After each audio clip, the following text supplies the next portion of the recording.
Every NATO ally has an obligation to be able to defend their own territory.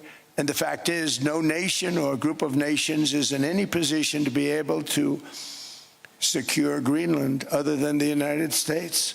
We're a great power, much greater than people even understand.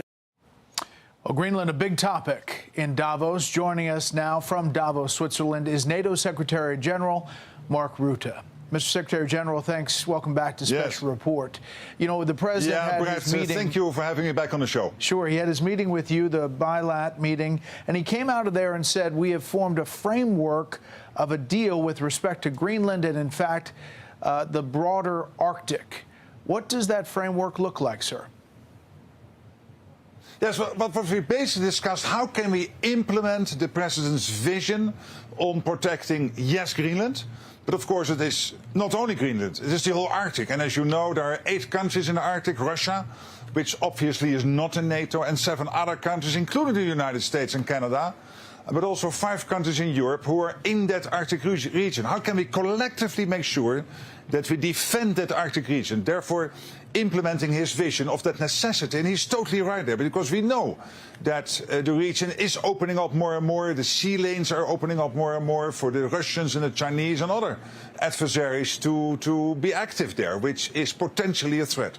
You know, getting from point A to point B, though, seems like it may be a challenge. I did get a statement just before this interview from the Danish foreign minister. He said this: the day is ending on a better note than it began. We welcome that President Trump has ruled out taking Greenland by force and paused the trade war with Europe. Now let's sit down and find out how we can address the American security concerns in the Arctic while respecting the red lines of the Kingdom of Denmark. I think it's the red lines that are the issue there. Here are some other European leaders weighing in. I think it's sad and totally absurd that we have an American president who's blackmailing the rest of us, trying to get a piece of land. So many red lines are being crossed that you have the choice between your self-respect. Being a happy vassal is one thing, being a miserable slave is something else. Well, it's some tough words there from Davos. How do you get to yes, Mr. Secretary General? Well, I mean, what is at stake here, as I said, is basically 2 things we have to work on. One is to make sure that the Arctic is protected. This is our 7 allies, including the United States, working on that, implementing that part of what the president has been pushing for. I would argue tonight with you on this program. He was the one who brought the whole of Europe and Canada up to this famous 5% at the NATO summit in The Hague, which is crucial for us to equalize our spending with the US, but also to protect ourselves. And this is the framework which you see in his post. We will work on. So I hear you on that and expanding maybe U.S. military presence, but what I don't hear is Greenland still, is it still under the Kingdom of Denmark in this framework deal? That issue did not come up anymore in my conversations tonight with the president. We very much focused on what do we need to do to make sure that that huge Arctic region, where change is taking place at the moment, where the Chinese and Russians are more and more active, how we can protect that. That was really the focus of our discussions. Right. And obviously there's the energy exploits that possibly come out of Greenland. There is the Golden Dome, as you're talking about, protecting against missiles in the hemisphere. But as you talk to Greenlanders, and we are on the ground there, they don't seem like they can be bought off. And there's only 57,000 residents. Mr. Secretary General, how does this get resolved?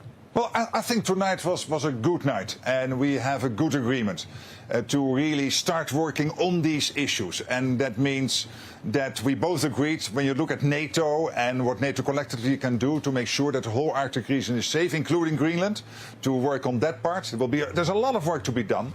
To make sure that we do basically everything needed on land, sea and air to make sure that we protect that important part of the world and of NATO territory. So I heard you say that you may not be the most popular because you are saying how important President Trump has been to NATO, getting NATO to move forward not only on defense spending but other issues.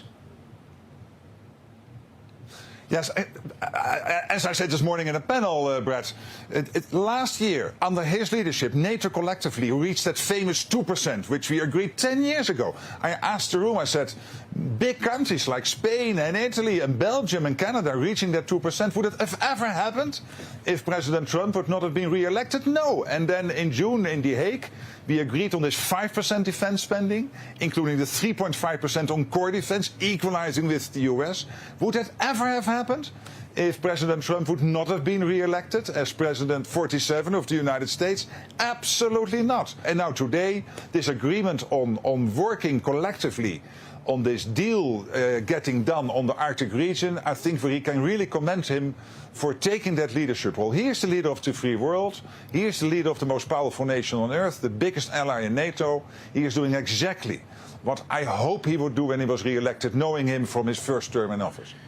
What do you say to the critics who look at what has happened in the result of some of the things the president has said, and look at countries like Canada that the prime minister went to Beijing and is making deals with China, France that is welcoming Chinese investment inside Europe, the UK just signed off on a giant Chinese embassy in London. Do you think that there's a change in the way leaders are dealing with China in particular? Well, of course, it's not up to me to comment on what individual allies are doing in terms of their relationship with China. I think collectively as NATO, we have a position. The position is that we should not be naive. I can tell you, Brett, these huge investments the Chinese are making in the military are not there to organize parades in Beijing.